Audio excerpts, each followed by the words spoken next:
Federal Conservative leader Pierre Poilievre rallies supporters in this region. Good evening and thank you for joining us. Poilievre is touring Northern Ontario this week, appearing at rallies and fundraisers from Fort Frances to Sudbury. He continues his pledge to axe the carbon tax and has been meeting with residents to find out what they want from a federal government. Justin Hardy caught up with Poilievre in Fort Frances and joins us in studio. Justin? Thanks, Riley. Poilievre made stops at the beginning of the week at a pair of forestry companies around Emo, and he also hosted a rally in Fort Frances.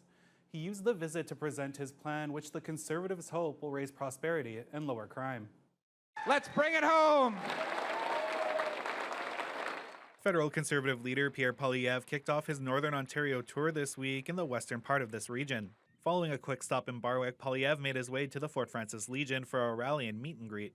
He says that he's hearing from people in the region that life is no longer affordable. Yeah, I was just over at a lumber mill and listening to the concerns of people who can't afford to pay for gas, heat, and groceries after 9 years of Trudeau and the NDP hiking carbon taxes and income taxes and inflation. Life is not affordable. Work doesn't pay, and the government is trying to ban people's hunting rifles. None of it makes sense. During the rally, Poilievre brought out his comprehensive plan that promises to reduce the cost of living, reform taxation through a dollar-for-dollar tax fairness policy, and reduce red tape on permits for new mining projects and road construction.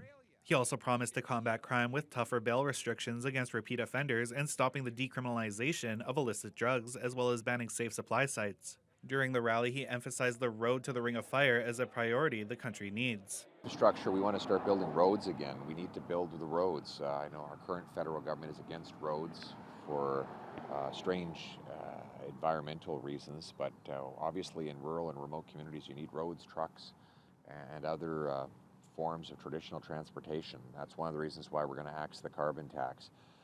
The day following the rally, Poilievre made his way to Manitou Forest Products in Emo. He spoke to workers about reducing taxes to lower costs for companies, which he says will allow them to pay their workers bigger and more powerful paychecks. He also explained his plan to help First Nations benefit from local projects through the First Nation Resource Charge that he says is an optional arrangement that First Nations can adopt to collect 50% of the corporate tax generated from the resource projects on their land.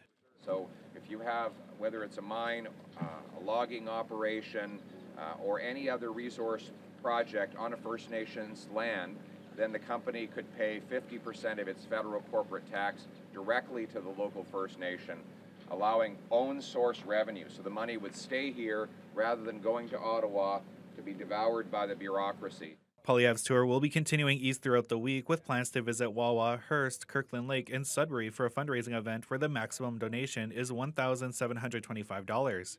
Justin Hardy, TBT News.